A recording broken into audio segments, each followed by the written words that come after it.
महायज्ञ चल रहा है। दुनिया में जश्न है। गर्भगृह में रामलला के विराजमान होने पर हर कोई झूम रहा है।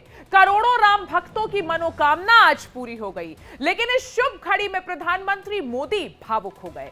क्यों भावुक हुए प्रधानमंत्री मोदी और इस खास मौके पर देश को उन्होंने क्या संदेश दिया, आपको एक रिपोर्ट के जरिए बताते हैं।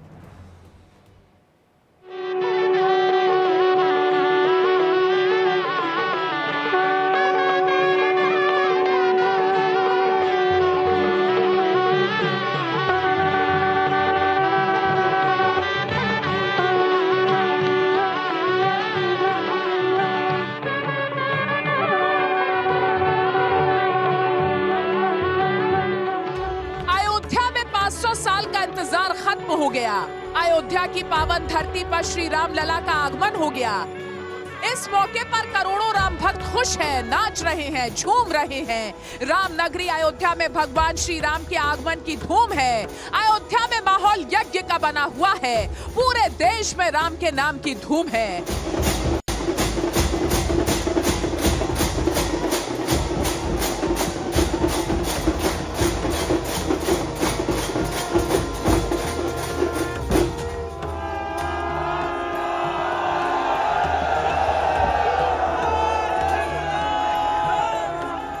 रामलला के प्राण प्रतिष्ठा के दिन जहां हर देशवासी खुशी में नाच झूम रहा है, वहीं पीएम मोदी आज बेहद भावुक नजर आए।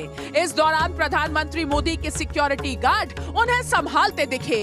देशवासियों को अपने संबोधन में उन्होंने कहा, आज हमारे राम आ गए हैं। सदियों की प्रतीक्षा के बाद हमारे राम आ गए हैं। समस्त देशवासियों को बहुत बहुत बधाई।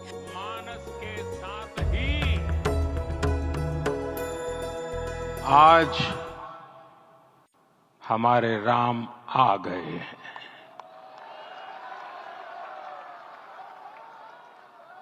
सदियों की प्रतीक्षा के बाद हमारे राम आ गए हैं। सदियों का अभूतपूर्व धैर्य, अनगिनत बलिदान, त्याग और तपस्या के बाद हमारे प्रभु राम आ गए हैं। इस शुभ घड़ी की आप सभी को, समस्त देशवासियों को बहुत बहुत बधाई। राम मंदिर प्राण प्रतिष्ठा के बाद पीएम मोदी ने कहा कि रामलला अब टेंट में नहीं रहेंगे, अब दिव्य मंदिर में रहेंगे। मेरा पक्का विश्वास है, जो घटित हुआ है उसकी अनुभूति देश के कोने कोने में राम भक्तों को हो रही होगी। ये क्षण अलौकिक है। हमारे रामलला अब टेंट में नहीं रहेंगे।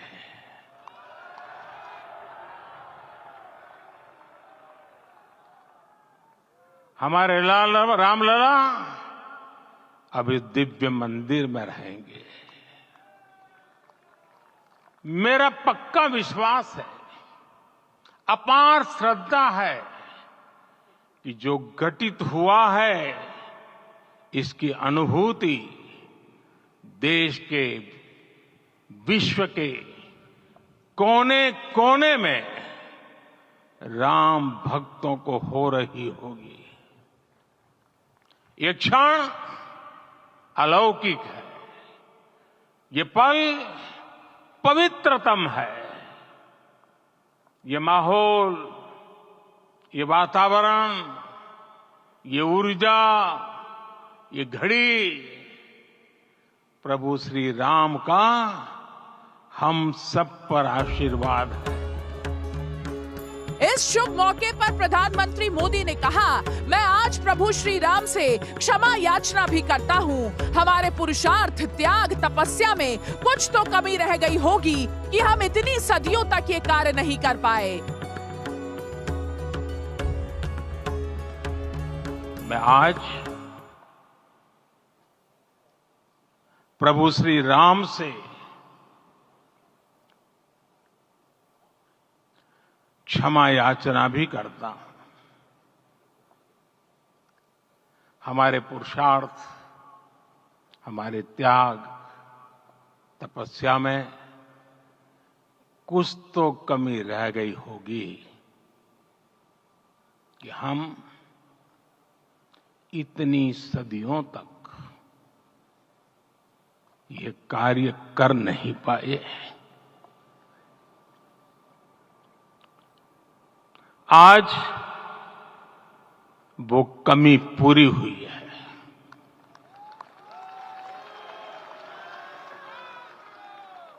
मुझे विश्वास है प्रभु राम आज हमें अवश्य क्षमा करेंगे। राम जन्मभूमि मामले से जुड़ी कानूनी लड़ाई का जिक्र करते हुए पीएम मोदी ने भारतीय न्यायपालिका का भी शुक्रिया अदा किया।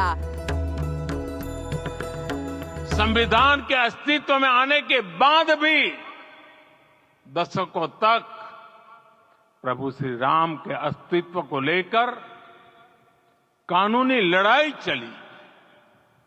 मैं आभार व्यक्त करूंगा भारत की न्यायपालिका का, जिसने न्याय की लाज रख ली।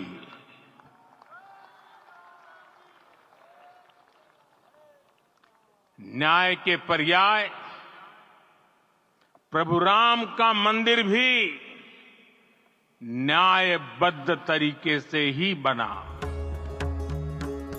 पीएम मोदी ने कहा कि राम ही भारत का विचार और प्रवाह है। राम भारत की आस्था है, राम भारत का आधार है, राम विश्वात्मा है। इसलिए जब राम की प्रतिष्ठा होती है तो उसका प्रभाव शताब्दियों तक नहीं होता, उसका प्रभाव हजारों वर्षों तक होता है। राम भारत की आस्था है, राम भारत का आधार है, राम भारत का विचार है, राम भारत का विधान है, राम भारत की चेतना है, राम भारत का चिंतन है, राम भारत की प्रतिष्ठा है, राम भारत का प्रताप है, राम प्रवाह है, राम प्रभाव है, राम नेति भी है, राम नीति भी है, राम नित्यता भी है, राम निरंतरता भी है, राम विभु है, विशद है, राम व्यापक है, विश्व है, विश्वात्मा है। और इसलिए जब राम की प्रतिष्ठा होती है तो उसका प्रभाव वर्षों या शताब्दियों तक ही नहीं होता, उसका प्रभाव हजारों वर्षों के लिए होता है। प्राण प्रतिष्ठा कार्यक्रम संपन्न होने के बाद मुख्यमंत्री योगी आदित्यनाथ ने राम मंदिर को राष्ट्र मंदिर बताया। उन्होंने कहा 500 साल के लंबे अंतराल के बाद मन में भावना ऐसी है कि व्यक्त करने के लिए शब्द नहीं मिल रहे हैं। ऐसा लग रहा है कि हम त्रेता युग में आ गए हैं। आज हर राम भक्त खुश है। आखिर भारत को इसी दिन की तो प्रतीक्षा थी। प्रतीक्षा और संघर्ष जारी रहा। मंदिर वहीं बना जहां बनाने का संकल्प लिया था। 500 वर्षों के लंबे अंतराल के उपरांत आज के इस चिर प्रतीक्षित मौके पर अंतर मन में भावनाएं कुछ ऐसी हैं कि उन्हें व्यक्त करने के लिए शब्द नहीं मिल रहे हैं। मन भावुक है, भाव विभोर है, भाव विह्वल है। निश्चित रूप से आप सब भी ऐसा महसूस कर रहे होंगे। आज इस ऐतिहासिक और अत्यंत पावन अवसर पर भारत का हर नगर, हर ग्राम अयोध्या धाम है। हर मार्ग श्री राम जन्मभूमि की ओर आ रहा है। हर मन में राम नाम है। हर आंख हर्ष और संतोष के आंसू से भीगा है। हर जीवा राम राम जप रही है। रोम रोम में राम रमे हैं। पूरा राष्ट्र राममय है। ऐसा लगता है हम त्रेता युग में आ गए हैं। प्राण प्राण प्रतिष्ठा समारोह संपन्न होने के बाद संघ प्रमुख मोहन भागवत ने कहा कि राम जी 14 वर्ष बाद वापस आए और कलह खत्म हुई। रामलला के इस युग में आज के दिन फिर वापस आने का इतिहास जो श्रवण करेगा उसका हर दुख मिटेगा। पीएम मोदी ने तप किया, अब हमको भी तप करना है। आज रामलला वापस फिर से आए हैं 500 साल के बाद। जिनके त्याग तपस्या प्रयासों से ये सोने का दिन आज हम देख रहे, सुवर्ण दिवस देख रहे, उनका स्मरण प्राण प्रतिष्ठा के संकल्प में हम लोगों ने कहा, आपने सुना होगा, स्मरण किया। उनकी तपस्या को, उनके त्याग को, उनके परिश्रम को शत बार, सहस्त्र बार, कोटि बार नमन है। रामलला के यहां इस युग में आज के दिन फिर वापस आने का इतिहास जो श्रवण करेगा वो राष्ट्र के लिए कर्मप्रवण होगा और उसके राष्ट्र का सब दुख दैन्य हरण होगा। ऐसे इस इतिहास का सामर्थ्य है। परंतु उसमें हमारे लिए कर्तव्य का आदेश भी है। प्रधानमंत्री जी ने तप किया, अब हमको भी तप करना है। प्राण प्रतिष्ठा कार्यक्रम में ऑल इंडिया इमाम ऑर्गेनाइजेशन के मुख्य इमाम डॉक्टर उमर अहमद इलियासी भी पहुंचे। उन्होंने कहा कि ये बदलते भारत की तस्वीर है। हमारा सबसे बड़ा धर्म इंसानियत का है। हमारे लिए राष्ट्र सर्वोपरि है। ये बदलते भारत की तस्वीर है। आज का भारत नवीन भारत, आज का भारत उत्तम भारत। मैं यहाँ पैगाम मोहब्बत लेके आया हूँ। जहाँ तक पहुँचे मेरे साथ ही आप स्वामी जी साथ में खड़े देख रहे हैं, इसी का नाम भारत है। हमारी इबादत करने के तरीके अलग जरूर हो सकते हैं, पूजा पद्धति जरूर अलग हो सकती है, हमारी आस्थाएं जरूर अलग हो सकती हैं, लेकिन हमारा जो सबसे बड़ा धर्म है वो इंसान और इंसानियत का है। आओ हम सब मिलकर इंसानियत को बरकरार रखें। अयोध्या में प्राण प्रतिष्ठा कार्यक्रम से पूरा देश खुश है, लेकिन अब राम मंदिर का प्रण तो पूरा हो गया। अब हमें देश में राम राज्य लाना है और इसके लिए हमें सारी कलह को विदाई देनी पड़ेगी। छोटी छोटी कलह को लेकर लड़ाई करने की आदत छोड़नी पड़ेगी ताकि हम जल्द से जल्द राम राज्य के सपने को भी हासिल कर सकें। Bureau report, India daily live. एक छोटा सा